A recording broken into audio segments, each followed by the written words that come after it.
Today I thought I'd share with you a flip through of my Rise Up devotional. This is from the Illustrated Faith Devotional Kit.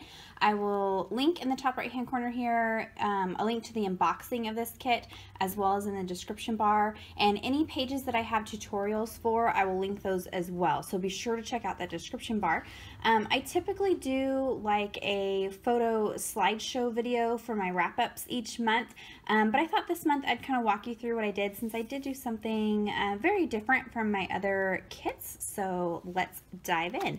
This was the kit for June 2017. It was designed and written by Kristen Wolbach, and she is amazing. You should go check out her art. So what I did this month is I actually worked solely in the devotional, other than one page that I did a tutorial for in my Bible, but mostly worked just in the devotional and used vellum tip-ins. And so I kind of challenged myself to work with a different medium, different style, and I really love how it turned out. So for day one, Shine Your Light, I just used some, I believe I used watercolors on this page, distress inks. I watercolored with distress inks, and there is a video for this one.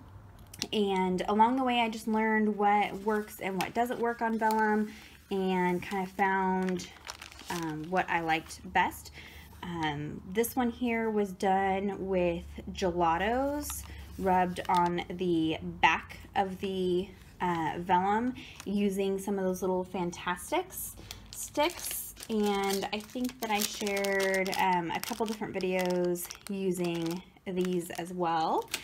And so I really like how this one came together. I'm not usually very good at like piecing the stickers together in like a mishmash. I know there's some people who are just perfect at that, but I really like how this one came out here. So there was no reason for using the vellum. It's not like I'm concerned about covering words because I can flip it. I just thought it'd be a fun challenge, and I know a lot of people like to use vellum tip-ins in their Bibles, and so I thought this would be a fun way to inspire you guys for ideas to use in your Bible as well if you wanted to. Day three, I think this is one of my favorites. I really love how this came out. I tried to kind of mimic Kristen's style throughout the pages, and I love this one. I really like how this came out. So super fun. And you can see here I did do lots of journaling in the pages. I don't always finish my devotionals or do all the pages, so I was kind of glad this one I was able to get through. I really love what she spoke about in this devotional, and it just really touched me. So thanks to Kristen for letting your heart hang out there, because I really ate up every bit of this devotional. This one here is maybe gelatos, or maybe distress inks with the Fantastics. Yeah, I think this is distress inks with the Fantastics. And then a little bit of sprinkling on the back.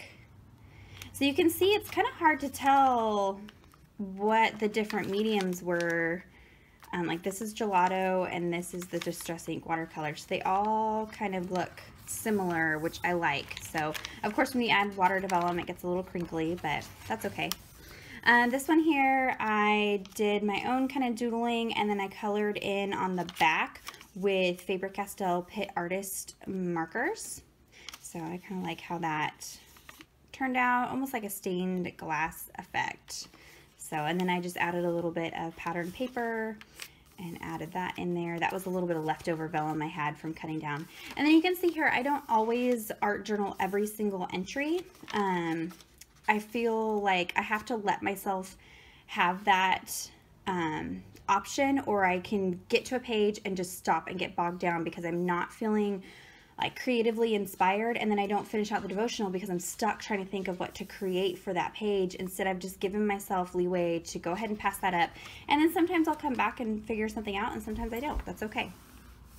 This one here I did with acrylic inks and cotton swabs. I do have a process video doing the same technique in my Bible but with watercolors, but basically it's the same idea, and that seemed to be a really popular video. You guys really enjoyed that, so check that out if you haven't already.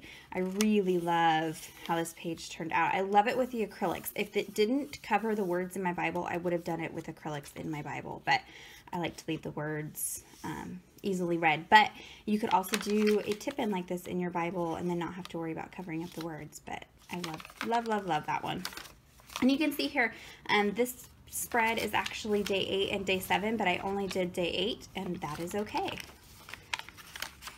Again, day 9, I didn't do any art journaling for that one. This one here was day 10 and day 11, so I went ahead and split it up on the page. I used some of the new iridescent gelatos, and then I did some heat embossing with some really beautiful embossing powder from Ranger. Kept it super simple.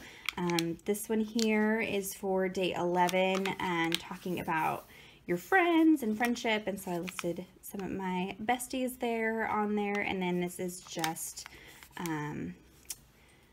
distress inks that I just kind of smushed on there and then spritzed. Kept it super simple for that one there.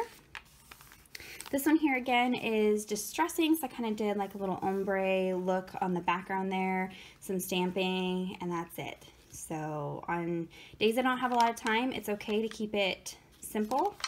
And then I just kind of blended it. I really like how the distress inks blend on vellum. It's very different. They don't blend, but you can get this kind of streaky look that you can't get on regular paper. It almost reminds me a little bit of like an iCat pattern kind of. I really like how that came out. This one here again is Faber-Castell Pitt Artist Pens. I found an image online and then just kind of recreated it here on the tip-in and incorporated some of Kristen's little doodles and some stamping. These stamps here are by Tim Holtz, and these are a pretty new stamp is my understanding, and it was the first time that I had used them, and they are amazing. I really like how they stamp. So they're like a foam stamp. They have a cling, so they do stick to your block, but I like the shape of these letters and the impression they give. I don't know, they just are going to be something I use a lot more, I think. And then for the last day, I didn't do anything. So I probably did 3/4 of the entries with art journaling, but I gave myself the freedom to not have to do it for every page. I hope that you were inspired by what I did in this devotional kit. It was definitely a challenge for me, and I would encourage you to maybe challenge yourself sometimes if you're getting a little bit bored or in a rut and doing the same thing all the time. It might be fun to kind of challenge yourself to use a new medium or a new technique and see what you can create. So be sure to head down into the comments, leave me a comment if you have any questions about any of these entries, and I will be sure to answer those. Give this video a thumbs up if you enjoyed it, and subscribe to my channel if you're not already subscribed, and check out the description bar. I will have the videos linked of the tutorials that I have available for this devotional. I didn't do a tutorial for every single page, but there are several available. So until next time, thank you so much. Bye-bye.